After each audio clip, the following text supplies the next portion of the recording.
dia terlalu banyak menyimpan memori itu sebenarnya.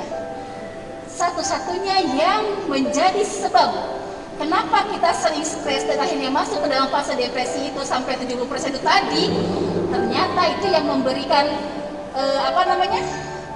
penentunya itu adalah respon internal kita dalam merespon sebuah peristiwa.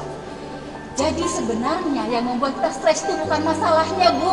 Bukan banyaknya masalahnya, tapi kita tuh salah respon.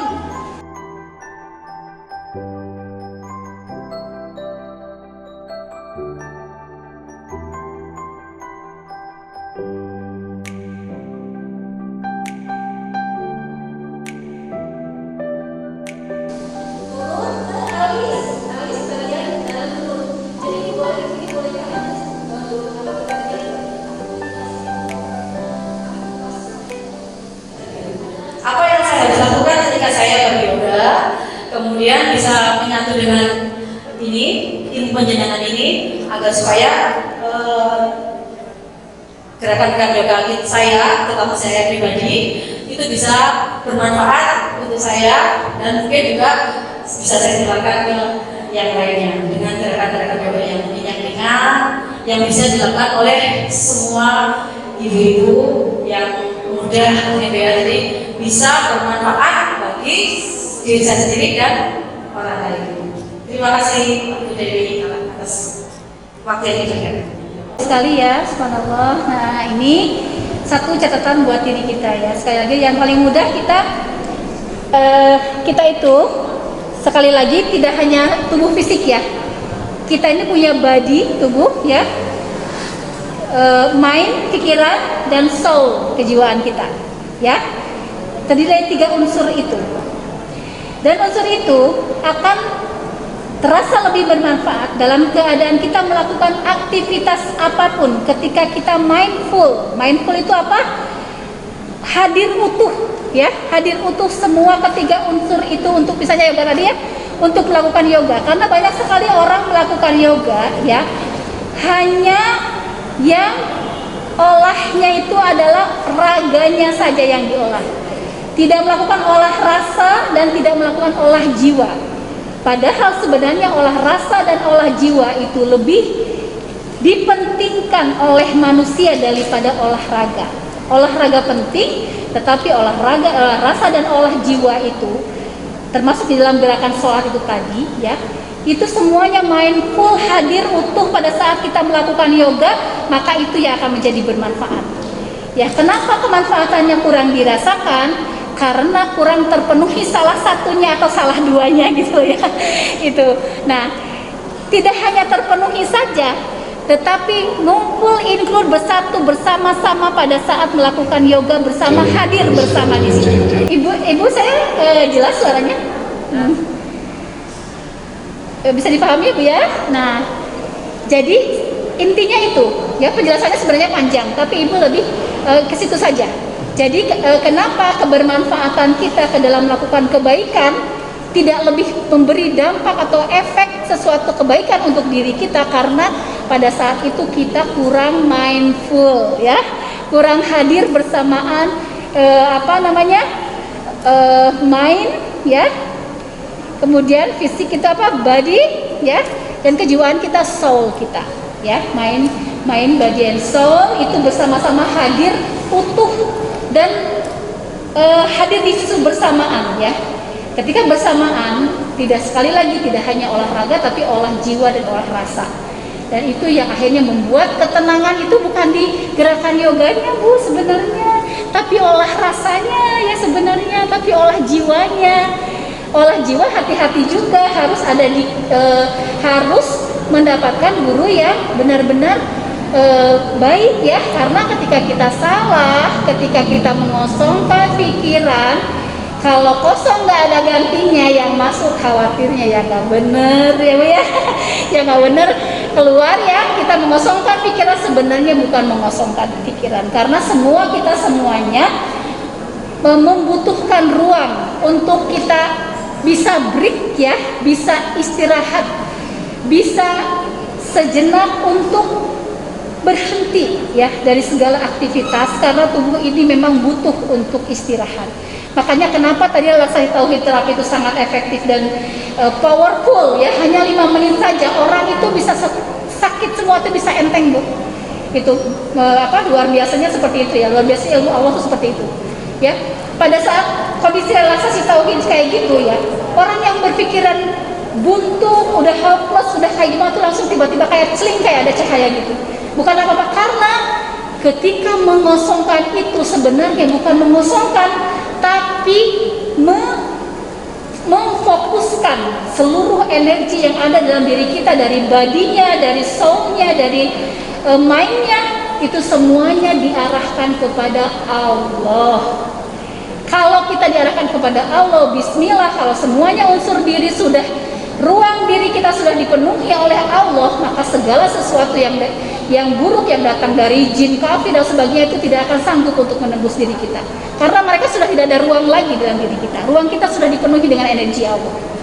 Nah seperti itu makanya kenapa ada salah satu ormas yang mengharamkan yoga, mohon maaf, karena nggak paham. Kalau paham bahwa pada saat kita memfokuskan seluruh unsur diri kita ketiganya itu kepada Allah, justru disitulah kekuatan manusia yang sebenarnya. Karena apa? Karena pada saat itu dia tidak sedang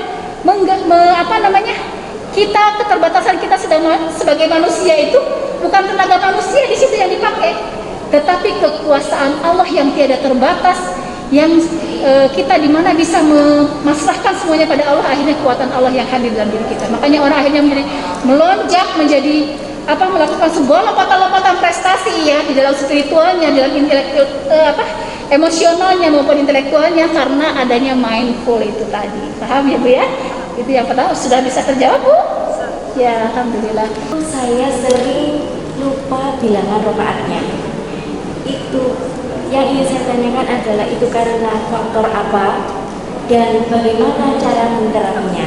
Nah ini juga berhubungan Bu sama kenapa kita sering lupa gerakan, bahkan ada orang yang sampai lupa gerakan sholat Bu, itu kan sudah ya lumayan parah gitu ya.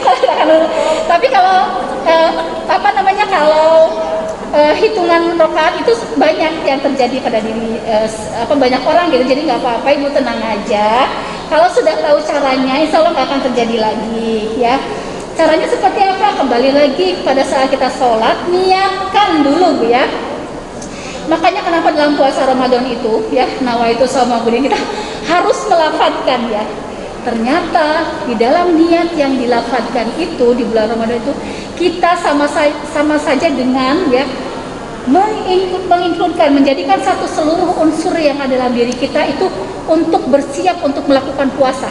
Jadi tubuh kita, perut kita nggak akan kerucuk-kerucuk jam 12 siang. Karena apa? Karena itu sudah diprogram melalui niat kita. Kamu nanti boleh lapar pas lagi buka aja ya, sama aja begitu kita dalam tubuh kita itu dengan niat itu tadi. Makanya kenapa kok orang puasa tapi gak haus lapar? Karena perutnya sudah diprogram dengan niat itu.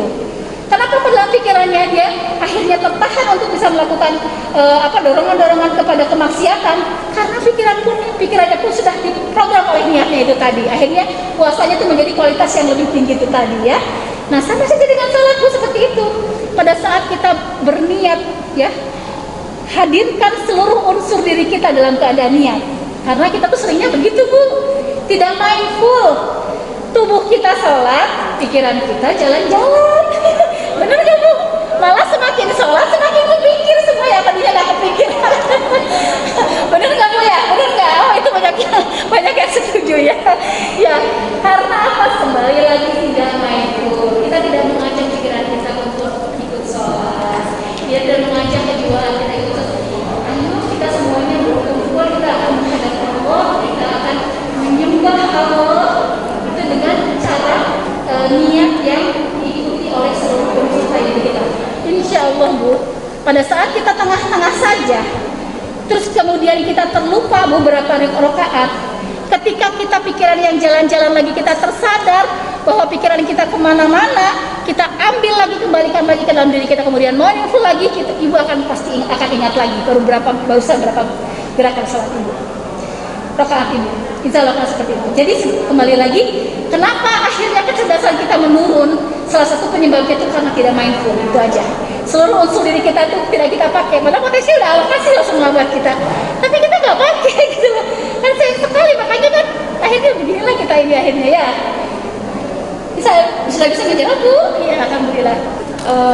Di lingkungan saya itu ketika berjamaah sholat, saya kan berjamaah sholat di musola, itu kan tidak melakukan protokol kesehatan ya, Mbak Bu. Salah satunya banyak yang tidak memakai masker. Nah, kan di hati saya itu kan banyak yang batuk, terus saya itu kan was-was gitu loh. Itu kiat apa yang saya harus lakukan?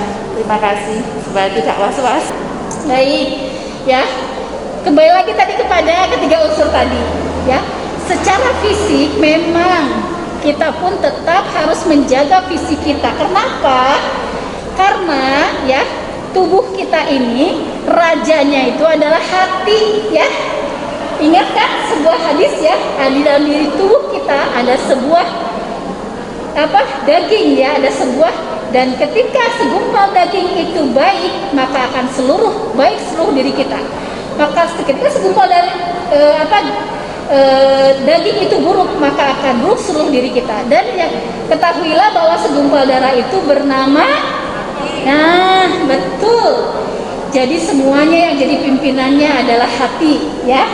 Jadi kalau hati kita mantap, kuat kepada Allah, yakin gitu ya, nah itu adalah pekerjaan hati kita. Baru kejiwaan kita yang main. Fisik kita pun harus diurus. Dengan cara apa? Sadari bahwa saat ini masih pandemi, ya kan? Belum tuntas ini pandemi ini, belum beres gitu ya. Untuk menjaga unsur fisik kita itu dengan cara memakai masker. Kalau ada orang lain yang tidak memakai masker, paling tidak minimal kita memakai masker. Karena kalau orang lain, kita nggak pakai masker sebenarnya nggak apa-apa, asal semua orang pakai masker, nggak akan sampai ke kita. Nah, kalau melihat orang lain nggak pakai masker, berarti kita yang sudah paham tentang mekanisme kerja diri kita ini, yang kita harus sadar bahwa kita harus lebih menjaga fisik kita. Kemudian pikiran kita dijaga juga dengan apa, seperti apa? Nah, ketika ada pikiran yang negatif, langsung cancel. Jangan izinkan pikiran negatif itu menguasai kehidupan kita, ya. Karena ketika itu di-cancel, pikiran kita yang positif muncul, imunitas kita juga jadi baik. Spiritual kita, kemudian kita yakin pada Allah bahwa Allah akan menjaga. Dan andai pun kita sudah melakukan penjagaan yang protokol kesehatannya sudah baik, hatinya sudah dijaga, pikirannya sudah dijaga positif, kemudian pada akhirnya kita terkena, itu sebenarnya namanya itu sudah ujian untuk kita, bukan kesalahan. Jadi itu bukan kita yang mengundang gitu loh, ya. Jadi masalah itu ada dua, ada memang ujian, ada memang undangan kita. Kalau kita yang tidak mengikuti semua prosedur dan protokol kesehatan, kemudian kita tidak mengikuti dan memahami mekanisme kerja dalam diri kita, berarti kita yang mengundang. Tetapi kalau kita sudah menjaga di semua unsur aspek diri kita, kemudian kita kena, berarti itu sudah menjadi ujian, itu jalan untuk menggugurkan dosa kita. Bisa terjawab Bu pertanyaannya? Ya, alhamdulillah. Semoga saya kembalikan kepada Ibu. Manusia memang tidak punya kekuatan sedikit pun untuk menyelesaikan masalah. Maka ketika memiliki masalah, jangan kita fokus pada masalah dan solusi, tapi fokuslah pada Sang Pemberi solusi, yaitu Allah Subhanahu wa Ta'ala. Mendekatlah kepada Allah, karena jika seorang hamba selangkah mendekat kepada Allah, maka Allah akan berlari 1000 langkah mendekatinya.